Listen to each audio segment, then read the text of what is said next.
Our lesson takes place during the reign of King Hezekiah of Judah, around 732 BC, at a time when there was great political and military turmoil in the region.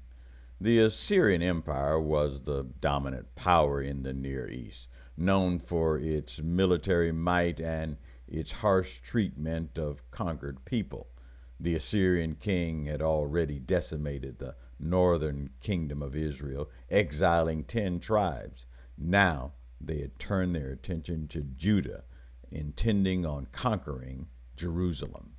Hezekiah was one of Judah's most religious and righteous kings. Known for his religious reform, he removed pagan altars and he sought to restore the true worship of Yahweh, which other kings had compromised on. Militarily, Judah was in a precarious position. They had already captured many of the fortified cities of Judah, and Hezekiah's attempt to fortify Jerusalem, including building a tunnel to secure the supply of water, reflects the severity of the situation. Judah, the southern kingdom, was on the brink of collapse with the cost of war preparations and Assyrian demands. Tributes paid to Assyria were heavy, and Hezekiah had previously attempted to buy peace by stripping the gold from the very temple doors to pay off their emperor.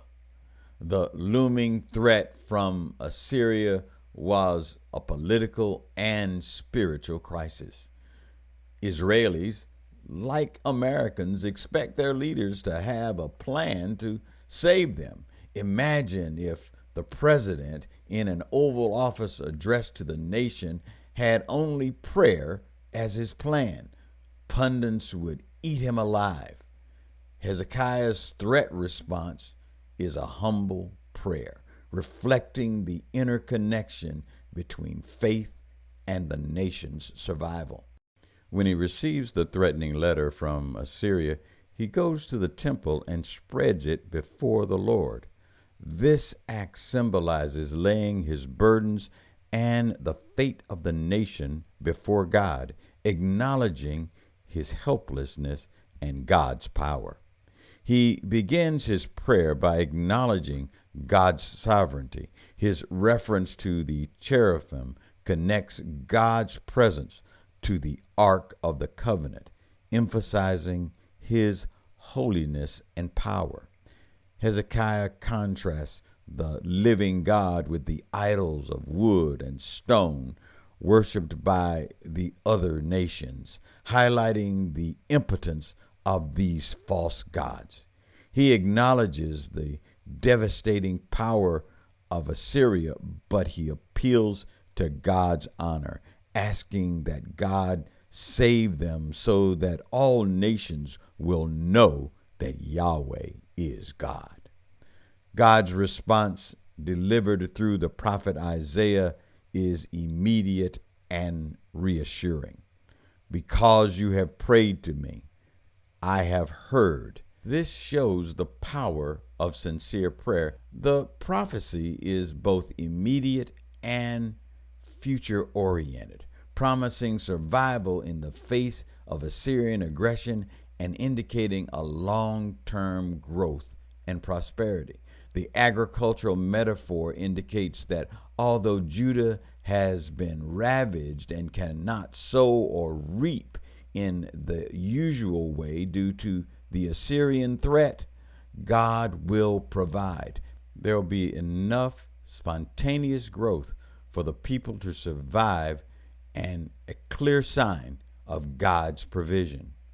The remnant in Judah is described as taking root downward and bearing fruit upward, symbolizing a deepening faith and eventual prosperity despite the current hardship.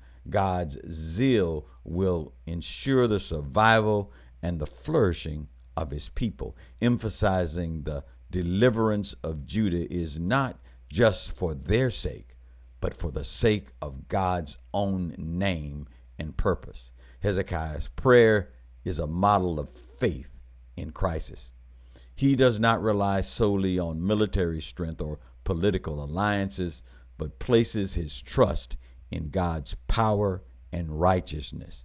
In his prayer, Hezekiah acknowledges that God alone is the supreme ruler of all earthly kingdoms. By spreading the letter and the word before God, Hezekiah shows that the true security is not found in human strategy or military might, but in divine intervention.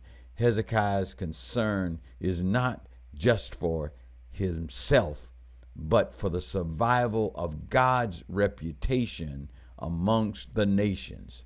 As we face challenges, big, small, personal, communal, global, we are to bring our burdens before God in prayer, trusting in his ability to intervene even in the most dire situations.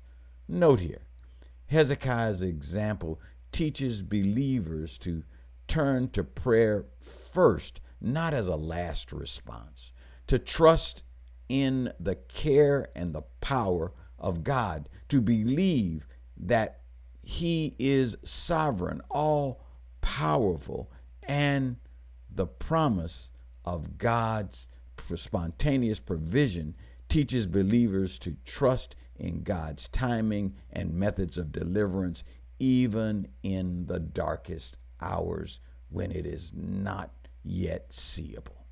That's the lesson for this week. Have a great week. Bye.